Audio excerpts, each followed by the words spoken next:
Peace to you and yours, brother Red Pill. Family, definitely before y'all leave, after you watch this video, make sure that you donate $1 to Brother Rich and Merit 7 at Yahoo. You feel what I'm saying? As you can see, the brother's a hard-working, dedicated journalist, platform owner, entrepreneur, and resourcefulness is all about the resources that we're able to have. So that's where the growth comes from. That's where the development comes from. That's where the family plays their part. So like we said, $1, that's leaving a tip after you get a meal. Peace. Family, welcome to another episode, Underground Railroad Production, UGR TV. This is your host, Brother Rich. As you can see, I'm with KTL's own Red Pill. Welcome back to the program, brother. Peace to you and yours. Peace to the family. Brother Red, Know the Ledge. Peace to Blue Pill, KT the Arch Degree, Mama Pill. This topic today, Red Pill, we gonna ruffle some feathers. People might get a little upset. The reason why I want to talk about King James, I want to talk about him from the aspect of him being a true source of inspiration. Not in a history book that we could read, not to say that there's nothing wrong with reading history books, but to see it live and in person, greatness in person. This brother LeBron James. Now, usually, people will want us to bash him, to criticize him, talk shit about him. He's $1 million slave, and I can see why some people may feel that way. Everybody, you can't knock everybody for their reasons. But what I want to talk about is looking at what this man goes through on a day-to-day basis, and for him to prevail and win how he wins and succeed at what he wants to do. Because what people have to realize ultimately is when you get inspired by somebody else doing something else, you take that and you apply that to what you're doing. Yes. And I think that's something that people aren't catching on. Like, it's a energy that is alive. So just a couple of things I want to say before you go into it, because it's going to be a quick piece. The brother led the fight, as everybody probably knows by now. He won the championship, his third one. He led the finals, both teams, in points, assists, steals, blocks, rebounds. Facts. Like, are you fucking serious? That shit looked like something out of like Superman was flying through the air, some shit. So, with that being said, Red, I want you to talk to the people. Like I said, it might ruffle some feathers, but being that we have a program like this, we could talk about what we choose to talk about and how it, if we deem it being positive for us. Talk to the people about the positive impact watching greatness like LeBron could have on the youth, or even the elders, or whoever, for that case, man or woman. Well, once again, excellent question, Brother Rich, and an excellent topic, because at the end of the day, nobody could tell you what it is that you deem important or what it is that you deem noteworthy to talk about to the family, and continue narratives that have already been expressed, such as greatness. Okay? I can relate to everything that our brother is going through, and I'm sure that many can, because we live in a day and time where they suppress your greatness. You have to apologize for being great. This is what society has created. So when black people, when they say that black people are always complaining, or black men for that matter, right? Coming right off of Father's Day, black men for that matter are always trying, they always want to, they devalue us. They try to demean us.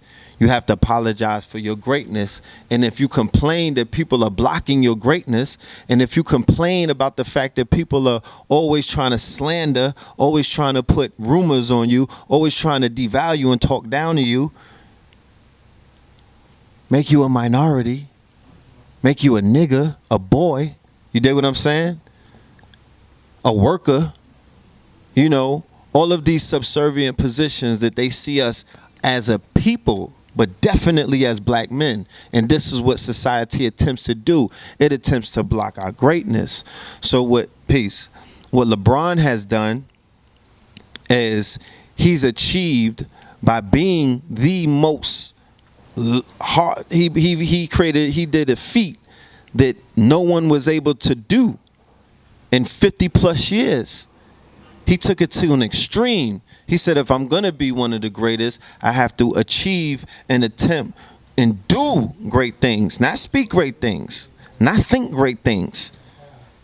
You have to do it. God is a verb. It's called godding. Okay? So when we're witnessing people not talk about what they're going to do, but actually against all odds do things, that's called godding. That's called kinging. That's called winning against all odds. Can you imagine what was going on in Las Vegas as a result of coming back from three up, and you got one win?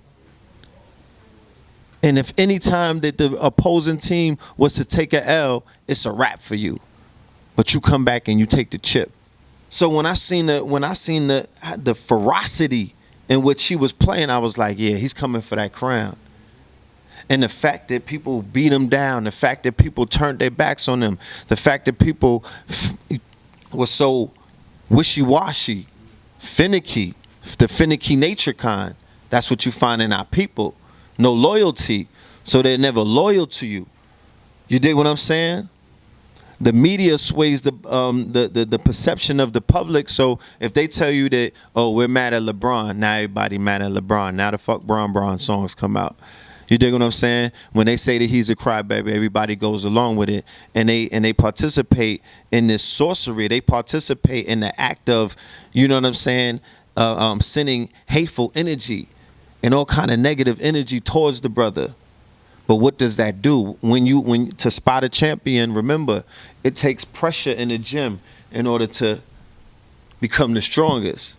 He who works out with the heaviest weights, you tend to have the most results. So he who has the most pressure on him tends to have the most reward when you're able to lift that pressure off of you. Pressure busts pipes, but it also make diamonds. So he showed us as a people symbolically who may be down. I don't care how you see yourself in the game right now. I don't care how you think that you are in the game right now. He showed you with 3 wins on the board, and all it took was one more game that you still could take this shit, that you still could come from behind. Like, he don't even have to play another day after this. He solidified his mythos. He solidified his story here. But I'm going to let you go on and ask another question. But, hopefully I covered that. No, definitely. Excellent points made, brother.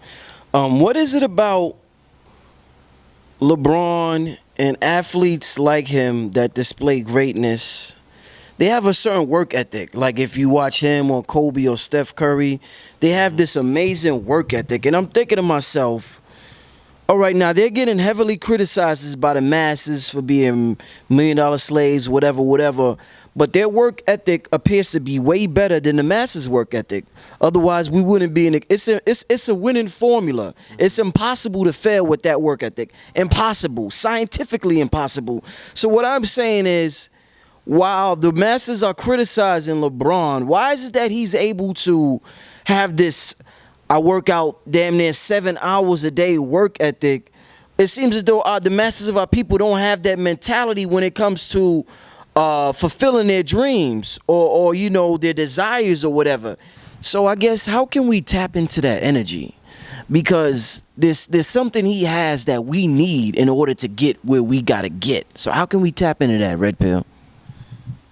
Well, once again, by him being a living example of what it is, what needs to be done in real time, not in speculation, not in theory, not by going to ancient texts and trying to reinterpret what was being said. Actually seeing somebody in real time, showing you what is the formula, because that's the magic word. The key word of this whole convo is going to be formula. What is the formula that is being utilized by those that are in our societies, that are part of our culture, that are definitely a part of our network, and then most importantly, a part of our community? But even if one is not part of your community, he or she could be a part of your network. Even if he or she is not part of your network, they could be part of your nation. They could be part of your race. You feel what I'm saying? So we still are able to study them. We're still able to draw inspiration, and we're still able to apply the mythos to the actual real life demonstration of the people living out. We're living out the mythos. You know what I'm saying? So what we have to see is, what are the formulas? I study certain artists that are in the studio. I study the formulas that they're using. What is the formulas that they're applying? Not trying to sound like them verbatim, not trying to steal their swag, okay? Not trying to clone them, but studying the formula, because a winning formula, when applied to what it is that you're doing and you're doing and you're doing, that's when that makes a difference. You dig what I'm saying? So people are applying the winning formula of Gucci Man down south. His work ethic is seen by those who witnessed him in the studio putting in that work. They're like, yo, Gucci Man's work ethic is retarded. I'm not endorsing Gucci Man for president, for all the people in their feelings. I'm reminding you that there are formulas that are being utilized. So the problem that we have in the community, the problem that many people have, is there's no teamwork. Everybody's playing against each other. So if niggas is on the court playing horse in 21 and they're acting like that they're playing a game against somebody, it's gonna be a problem. People are going to pick up on that. People are going to say, hold on, this doesn't look cohesive like how Brown and them is doing it, or how Steph and them is doing it. They're going in for the win. So if anybody has a problem with conscious people watching sports, you don't get the point. What I'm saying is, I got to watch sports because those are a team of melanated people and they're working together to win. Okay? And I'm not sitting here with a pity party. I work together beautifully with multiple people. I'm on a strong team. You dig what I'm saying? I'm with Rich. I'm with Sa. I'm with Baba. I'm with Doggy. Mm-hmm. I'm with Blue. You know what I mean? And these are just platforms. And my network is extensive and it is global. You feel what I'm saying? So teamwork makes the dream work. What is the missing component, though? What is the formula for people that work hard but don't see results? What's missing besides hard work? Because some people work their asses off and they're like, damn, I want to achieve that level of success LeBron have. I work hard, but it doesn't seem to be getting there. Value. Value. Explain that. What do you mean? Black people, you know, more importantly than other people that I've witnessed, have done a very good job at going along and moving by in life, devaluing things and not adding value to other things that their people do. So we belong to a community. Let's use the conscious community, for example, right? In the conscious community, we live in a devalued community that's priceless. What's priceless? The information. What's priceless? Not just the information, the history that already has been made. Like, we can hang it all up today and it's history. You dig what I'm saying? What's priceless? The millions and millions of hours of information from the multitudes of the pantheons of teachers who are teaching not above college level, okay? Not above PhD level, on a I'm talking about on a cosmic scale. You feel what I'm saying? Yeah. The lineage that we belong to, all of the great ones and things of that nature. So with that being said, how is it that something such as, and not to take anything away from the sports world, you feel what I'm saying? Not to take anything away from the entertainment world, not to take anything away from the worlds of the arts and sciences where brothers are actors and actresses and directors and things of that nature, but how is it that the intellectual community or the intellectual aspect of it all has no value? If we heard that one of our scholars were charging $10,000 for somebody to sit in an auditorium and listen to when they're doing 200,000 online in like a week, or $150, people would be like, that nigga's trying to rob the people. He's a charlatan. How dare he? This has been devalued. Our people don't value. They try to devalue. You saw it in real time. They tried to devalue his whole legacy. His everything was at stake for LeBron. Okay, it was bigger than the crying Jordan face. All right, everything was at stake. He was against all odds, and he showed the resilience, and he showed you what we're made as black people at our core. Bron is us. Bron is a representation of a certain gene, of a certain pedigree, of a certain cut, a cloth that he's cut from. And you identify, when I look at Bron, I could look at a Muhammad Ali. I could see Bron turning into somebody of power and prestige because he already shows that he's not a dead Negro. You feel me? When I look at the O.J. Simpson special, that's something that everybody has to see, the 30-30 special, because they showed you the two, when you examine Muhammad Ali and the archetype of what he represented as a black man who would not sell out, who was not kissing the ass of white America, who was not one of their patsies, who was not trying to be colorless. And then when you look at him being silenced, and then you look at the rise of O.J. Simpson, and every nigga in that field they look like clones of O.J. Simpson when you really look at it at its core. Then you see how it changed over. I see LeBron as the opposite of that. He put his team on. He works with Jay and them. Somebody who he looked up to, somebody that he used, going back to the question before this one, using people for inspiration, not for what it is that they may do, or not it is what they say they may do, but for the inspiration that they're utilizing a formula, and this formula is helping them win. I can apply this formula to what I do, and that's called basketball. So I will sit there, I will not lose. I will not lose. I will not lose. We the best. We the best. You dig what I'm saying? Because what do they listen to in the locker room? Whipping that work. Look at the flick of the wrist. I'm on a new level. I'm on a new level. They turn up. Oh, you sanctified ass Negroes I'm on a new level. I'm all the way up. Like they turn up to the mantras. If you don't like it, if you didn't sign it, if it's not in your 42 laws or not. This is what they're utilizing. They call it shit dope boy magic and other things. But they utilize formula, they utilize things that we have to come to terms with. And these things have power in them. And the urban alchemists, the ones who know how to cook it up, they're the ones that are winning, and they're showing people it's not about what you say, it's how you do it more so. And I also want to add on to the fact that our people, black people specifically, we're known to embody, okay, those archetypes that we relate to, or the champions that we relate to, or the artists that we love. You feel what I'm saying? Or the boxers that are our favorite boxers. You feel me? So we actually begin to live vicariously through their W's. We live vicariously through their perseverance. We live vicariously through their victories, even in politics. Okay? When Obama got to win, everybody got to win. When Jordan won the game, everybody won the game. You feel me? So we begin to embody the people who, I believe we even put our spirits. As we embody them, they're also embodied by our spirits.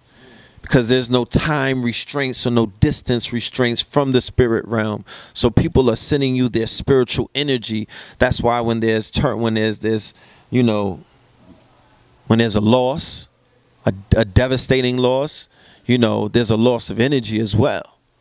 Because people withdraw that, you know? So I know that our people live vicariously through the people that they champion. That's how Ali earned the title. That's something that's not just flown around. The people's champ. Because he has so many victories for the people. They was like, yo, he's championing us. And that's what they want in this community. You feel me? They want the teachers. They want the frontliners. They want the thought leaders to champion the cause. You feel what I'm saying? In the rap game, niggas in New York they want the MC to champion New York. Yo, champion the sound. You got to champion the move. You got to be the one to start the movement. You feel what I'm saying? Me and my brother and a handful of other people. Rich, Sonetta, you know, a handful of other people did a lot of work in this whole movement and helped champion this thing. You know what I mean? Help start up a wave. Now people are championing the wave. So everything is about inspiration. Everything is about imagination. Everything is about the mind Don't tell people how they could relate and how they could be symbol literate and how they could actually, see themselves winning when another person wins. Once again, that's suppressing greatness. You can't tell you that's dictating to someone how to utilize their imagination. That is religious. That's very religious of you. Scorpio King single on iTunes entitled right now. Just go and look it up. It's the single. When I get 10,000 sold, then the album drops. But the album is fire. You know what I mean? Y'all definitely got something coming this summer. Salute. Peace. Peace, family. This is American Pharaoh, written by Blue, performed by Red. When the odds are against you, you realize that God is potential. Materialize. I don't want to go to another lecture to hear another nigga speak. I don't want to read your tweets. Only thing I need to know is how do you compete when facing the specter of defeat?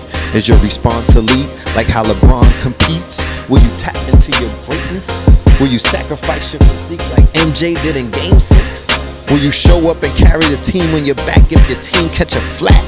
If your starting five gets compromised due to recent events, how deep is your bench? Do you set your plays and run your routes like a navigator? Or you just run your mouth like a alligator?